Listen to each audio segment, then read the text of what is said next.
एक गांव में एक औरत रहा करती थी।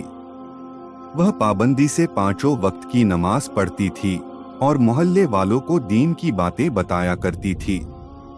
एक दिन वह रात को कब्रिस्तान के करीब से गुजरी तो उसने कब्रिस्तान की निगरानी करने वाले आदमी को देखा कि वह किसी मुर्दे का कफन चुरा कर ला रहा था। यह देखकर वह दंग रह गई और सोचने लगी कि जब मैं मरूंगी तो यह आदमी मेरा कफन भी चुरा लेगा। यह सोचकर वह अपने घर गई और अगले दिन 5 रुपए लेकर वापस उसी जगह लौटी। उसने कब्रिस्तान की निगरानी करने वाले आदमी को 5 रुपए देते हुए कहने लगी कि देखो, यह रुपए रख लो और मेरे मरने के बाद मेरा कफन मत चुराना। यह सुनकर वह आदमी चौंक गया और बड़ा शर्मिंदा हुआ कि उसका पर्दाफाश हो गया। औरत ने कहा, तुम इत्मीनान रखो, मैं इस बारे में किसी से नहीं कहूंगी, क्योंकि किसी का ऐब छुपाना भी एक इबादत है।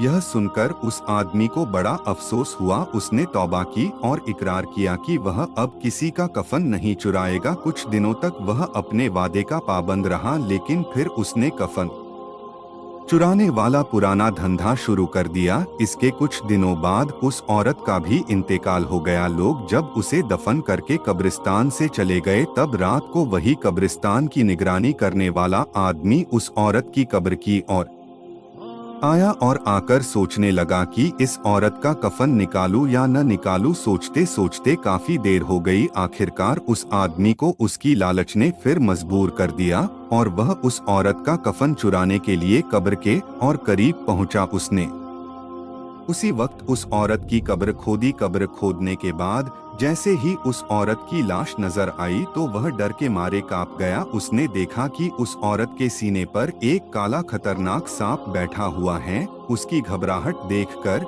एक आवाज आई, ए इंसान, तूने वादे के बावजूद फिर ऐसी हरकत की। एक सांप देखकर तू डर गया। क्या तुझे मालूम है कि यह सांप मेरे सीने पर क्यों बैठा है? सुन, एक बार मैंने अपने दांत साफ करने के लिए बिना पूछे अपने पड़ोसी के घर पर लगे एक पेड़ से एक छोटी लकड़ी तोड़ दी थी। जिंदगी में कभी यह ख्याल भी न आया कि यह भी कोई गुनाह है, लेकिन आज उस चोरी की मुझे यह सजा मिल रही है। जरा तुम सोचो, तुमने अपनी जिंदगी में न जाने कितनी चोरियां की हैं, तुम्हारा क्या हाल होगा। इतना सुनते ही उसने उस औरत की कब्र बंद कर दी और सच्चे दिल से अपने गुनाहों से तौबा कर ली।